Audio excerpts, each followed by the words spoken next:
Good morning বন্ধুরা, তোমরা সবাই কেমন আছো? আশা করছি সবাই যে যেখানে আছো ভালো আছো, সুস্থ আছো। এখন বেজে গেছে বেলা 9টা।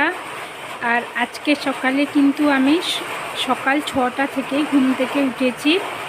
তারপর ঝাড় দিলাম, উঠে পুরো ঘর মুছলাম। এটা তোমাদের সঙ্গে শেয়ার করতে পারিনি। আর আমি বাড়িতে ছিলাম না 5-6 দিন, এই জন্য পুরো বাড়িটাই আজকে সকালে উঠে মুছে নিয়েছি। অনেকটাই বেলা হয়ে গেছে, এই জন্য এত গরম পড়েছে। এই জন্য দেখো সকালে সব পাড়ার ছেলেরা পুকুরে স্নান করতে চলে এসছে। আর দেখো আজকে অনেকটা বেলা হয়ে গেছে, আমি জামা কাপড়গুলো কাচতে পারছি না, এত রোদ লেগে গেছে ঘাটে।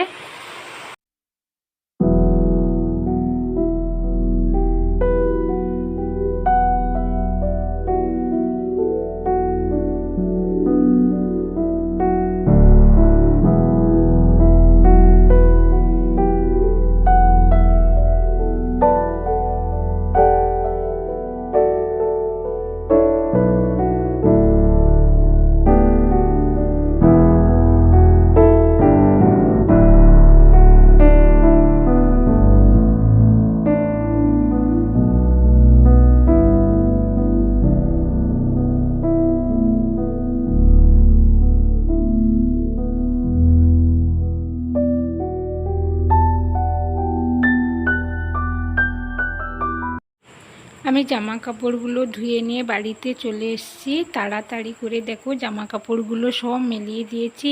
এত রোদের তাপ, আমি বাইরে দাঁড়িয়ে জামা কাপড়গুলো মেলাতে পারছি না কিছুতেই।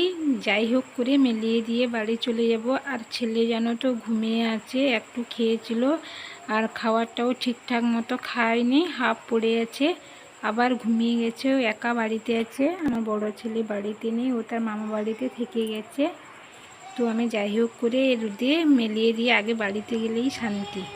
আজকে রাত্রে কিন্তু বৃষ্টি হওয়ার কথা আছে, যদি একটু বৃষ্টি হয় তাহলে খুব ভালো হবে।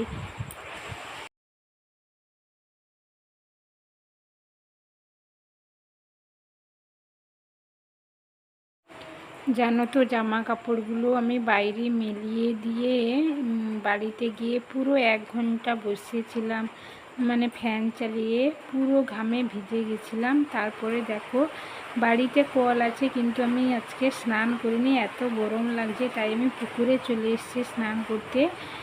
কারণ একটু সাঁতার কাটবো আর একটু জলেতে বসে বসে স্নান করব বলে।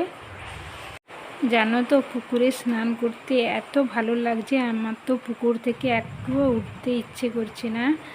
বাড়িতে ছেলে আছে, তো 15 মিনিট মতো আমি পুকুরে পড়ে আছি, তো এবার উঠে যাব। স্নান করে দেখো বাড়িতে চলে এসেছি। আর ঠাকুরের কাছেও পুজো দিয়ে দিয়েছি আমি। তারপর আমি একটু মুড়িও খেয়েছি। তারপর ছেলেকে আজকে ব্যায়াম করানো হয়নি, কারণ হচ্ছে এত সকাল থেকে কাজকর্ম ছিল, এর জন্য সকালে আমি ওকে ব্যায়াম করাতে পারিনি। তো এখন অনেকটা বেলা হয়ে গেছে, প্রায় 11:30 মতো বেজে গেছে। তো আমাকে রান্না বান্না করতে হবে, তো ভাবলাম না আগে ব্যায়ামটা করিয়ে দিই ছেলেকে, তারপর রান্না বান্নাটা করব। কারণ এটা তো আগে করতে হবে বলো, রান্না 1 ঘন্টা পরে হলেও হবে খাওয়া দাওয়া। জানো তো ও প্রত্যেক দিন যেই 2টো ওষুধ খায়, আজকের কাজের জন্য, কাজের চাপের জন্য আমি ওষুধ 2টো খাওয়াতে একদমই ভুলে গেছি। তো এই যে দেখো ব্যায়ামটা করিয়ে দিই, তারপর 2টো যে ওষুধ, ও 2টো আমি খাইয়ে দেব। আর সত্যি বলতে প্রত্যেক দিন ওষুধ খাওয়াই এক দিন কাজের জন্য আর কি, টাইম এদিক ওদিক হয়ে যায়, কি করব বলো। ওকে ব্যায়ামটা করিয়ে দিয়ে আমি ওষুধটা খাইয়ে দেব, তারপর ওকে খাট থেকে নিচে দাঁড় করিয়ে দেবো। তাহলে কি হবে বলো তো, ওর ব্যায়ামটাও হয়ে গেল, আর আমি অন্যান্য কাজ করব সেই সুযোগে ওর দাঁড়ানোও হয়ে গেল, 2টো জিনিসই হয়ে গেল। বড় ছেলে বাড়িতে থাকলে আরও একটু ঝামেলা হতো, কারণ বড় ছেলেকেও ব্যায়াম করাতে হতো। তো বড় ছেলে তো আজকে বাড়িতে নেই, তাই ছোট ছেলেকে এই জন্য একাকে করাচ্ছে।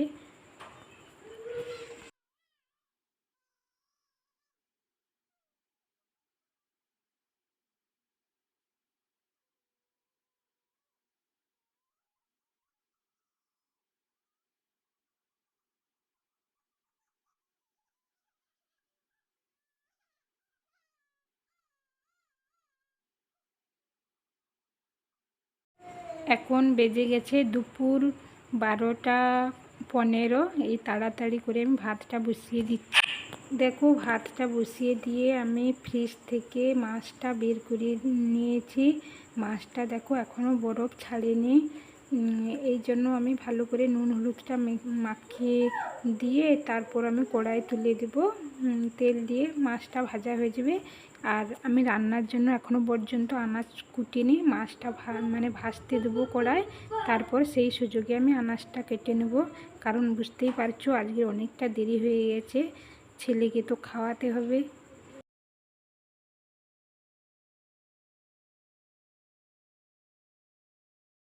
কড়াইতে মাছ ভাজা হচ্ছে। দেখো আমি আনাজগুলো বের করে নিয়ে এবার আনাজটা কাটবো। কুমড়ো, আজকে কুমড়ো দিয়ে ঝিঙে আলু আর মাছের মাথা একটু আছে, সেটা দিয়েই তরকারি হবে। তো আমি আনাজটা আগে কেটে নিই।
দেখো সবজিটা আমি কেটে ধুয়ে নিয়ে তারপর এই যে কড়াই তুলে দিয়েছি।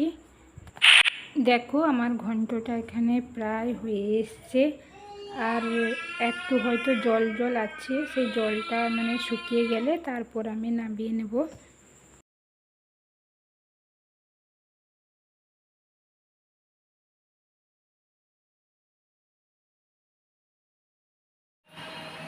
আমার ঘন্টটা হয়ে গেছে।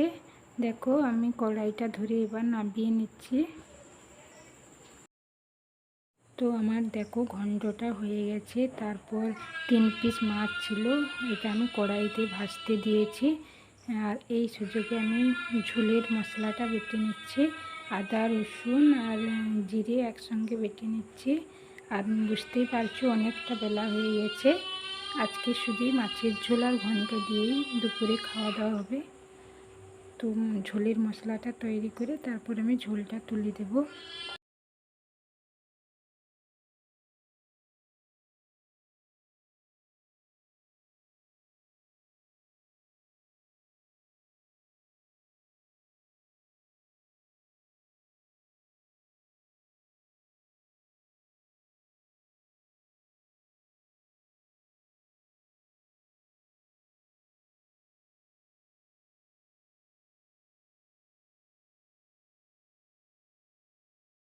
মাছের ঝোলটা আমার ফুটছে, এই সুযোগে আমি ছেলেকে স্নান করিয়ে আনলাম।